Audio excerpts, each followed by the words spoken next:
ಸಮಾಜ ಕೊಟ್ಟಿದೆಯಲ್ಲ ಎಲ್ಲ ಆಗ್ತಾ ಇತ್ತು. ಹಾಗಾಗಿ ನಮ್ ಕರ್ತವ್ಯ ಆಗ್ತಾನೆ ಜೋರಾಗಿ ಜೈ ಭೀಮ್ ಹೇಳೋದು. ಜೈ ಭೀಮ್, ಜೈ ಭೀಮ್, ಜೈ ಜೈ ಭೀಮ್. ನಾವು ಏನ್ ಆಹ್ವಾನ ಕೊಟ್ಟಿದ್ದೀರಾ ಇವತ್ತೇ ಆ ಬಗ್ಗೆ ಡಿಸ್ಕಷನ್ ಇದೆ. ನಾವು ಡೀಟೇಲ್ ಆಗಿ ಹೇಳಿದೀರಾ. ನಾನು ಮನೆ ಮುಖ್ಯಮಂತ್ರಿ ಗಮನಕ್ಕೆ ತಂದು ಇವತ್ತು ಕ್ಯಾಬಿನೆಟ್ ಅಲ್ಲಿ ಯಾರಿಗೂ ಮನೆ ಸಿದ್ದರಾಮಯ್ಯ ಅವರಿಗೂ ಯಾವ ಸಮಾಜಕ್ಕೂ ಅನ್ಯಾಯ ಆಗಕ್ಕೆ ಮನೆ ಸಿದ್ದರಾಮಯ್ಯ ಅವರು ಬಿಡಲ್ಲ. ನಾಗಮೋಹನ್ ದಾಸ್ ರಿಪೋರ್ಟ್ ಏನ್ ವರದಿ ಕೊಟ್ಟಿದ್ರು ಅವತ್ತು ನಾನು ಕ್ಯಾಬಿನೆಟ್ ಅಲ್ಲಿದ್ದೆ. ಆ ಕ್ಯಾಬಿನೆಟ್ ಅಲ್ಲಿ ಒಪ್ಕೊಂಡು ರೀಸರ್ವೆ ಮಾಡಿದ್ದಾರೆ. ರೀಸರ್ವೆ ಈಗ ಮಾದಿಗ ಸಮಾಜ 35-40 ಅಂತ ಇದ್ರ ನನ್ನ ಅನ್ಸಿಗೆ ಈಗ ಸ್ವಲ್ಪ ಹೆಚ್ಚಾಗಿರ್ಬಹುದು ಅನ್ಸ್ತದೆ ನಮಗೆ. ಈ ರೀಸರ್ವೆ ಕಂಪ್ಲೀಟ್ ಆಗಿ ಮೊನ್ನೇನು ಆನ್ಲೈನ್ ನಲ್ಲಿ ಇತ್ತು, ಅದು ಕಂಪ್ಲೀಟ್ ಆಗಿದೆ. ಈಗ ಅದು ಎಷ್ಟು ಯಾವ ಸಮಾಜ ಎಷ್ಟೆಷ್ಟಿದೆ ಅಂತ ಈಗ ಅದು ಬರ್ತದೆ. ಅದು ಯಾರು ಏನು ಚೀಫ್ ಸೆಕ್ರೆಟರಿ ಮಾಡಕ್ ಸಾಧ್ಯ ಆಗಲ್ಲ, ನನ್ನ ಮಂತ್ರಿಯಾಗೂ ಏನು ಮಾಡಕ್ ಸಾಧ್ಯ ಆಗಲ್ಲ, ಯಾರಿಂದಾನು ಏನು ಮಾಡಕ್ ಸಾಧ್ಯ ಆಗಲ್ಲ.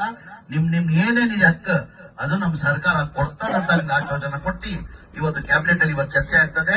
ನನ್ನ ಕ್ಯಾಬಿನೆಟ್ ಅಲ್ಲಿ ತಾವು ಏನೇನ್ ಹೇಳಿದಿರಾ ಇದು ಮನೆ ಮುಖ್ಯಮಂತ್ರಿ ಗಮನಕ್ಕೆ ತಂದು ತರ್ತೀರಂತ ಹೇಳಕ್ ಬಯಸ್ತಾ ಇದ್ದೀನಿ.